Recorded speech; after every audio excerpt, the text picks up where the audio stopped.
The Serra da Mantiqueira, with its rolling green hills and crisp mountain air, had always felt like a sanctuary.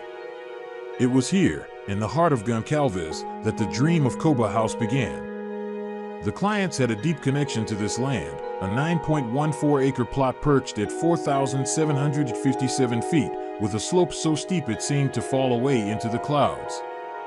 The architects, already familiar with the terrain from a neighboring project, knew the challenges well: the difficult logistics, the fickle mountain weather, and the need to respect the local culture.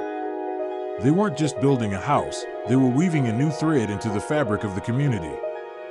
From the start, the decision was made to work exclusively with local artisans.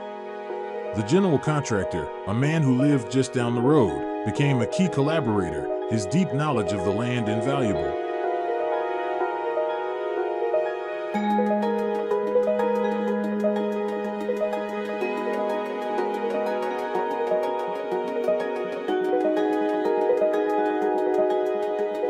The initial plan, born of convenience, was to build on a small, natural plateau near the road. It seemed perfect. But a series of meticulous sun studies revealed a flaw in the plan. During the cold winter months, the nearby mountain cast a long shadow, cloaking the area in perpetual shade throughout the afternoon. It was a deal-breaker. A home in this region needed to embrace the sun's warmth. They pivoted, moving the proposed site further up the slope, away from the mountain's looming shadow. This new spot, a gentle rise with no obstructing trees, offered a bonus, a breathtaking, unobstructed view of the surrounding peaks, including the iconic Pedra do Bau. It was the perfect stage for the house to unfold.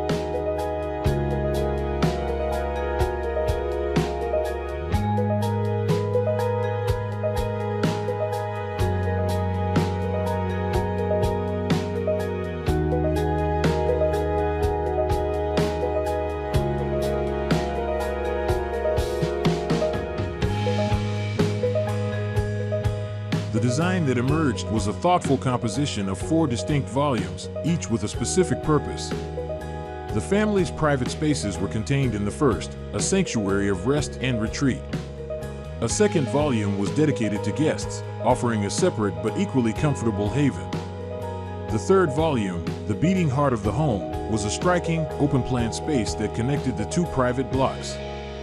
This was where life would happen: the living room, the twin kitchens, and a generous veranda that blurred the line between indoors and out. A fourth, lower-level volume housed the practical necessities: the garage, a wine cellar, and a home gym, all tucked discreetly into the hillside.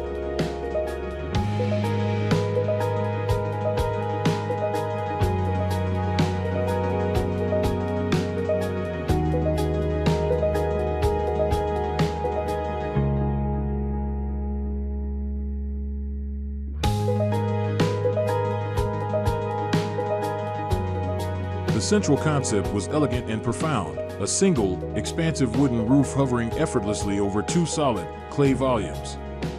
The space between these 2 private blocks wasn't just a gap, it was the home's soul, an intentional void that fostered connection and community. This negative space became a gathering point, a place where people would naturally come together. The most striking feature, however, was the social block's spectacular curved wooden ceiling. It evoked the feeling of being inside a great shipyard, looking up at the skeletal hull of a majestic boat. Each steel truss was a work of art, individually designed to create this sculptural effect while serving its vital structural purpose.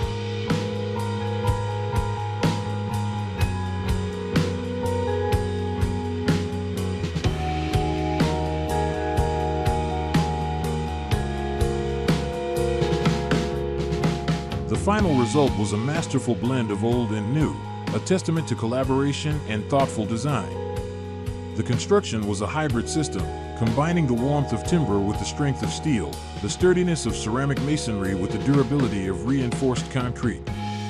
The material palette itself was a love letter to the land, prioritizing wood and clay to create a biophilic connection, a feeling of being tethered to both time and nature. Koba House wasn't just a dwelling. It was a sanctuary built from the earth it stood on, a reflection of the people who built it and the environment that inspired it.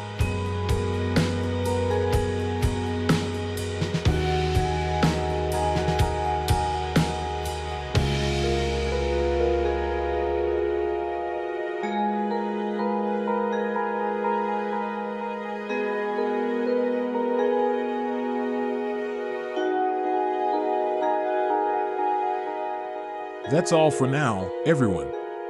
If you enjoyed this video, don't forget to like and subscribe so you don't miss out on what's next. Let me know in the comments what you thought of this project, and I'll see you in the next one.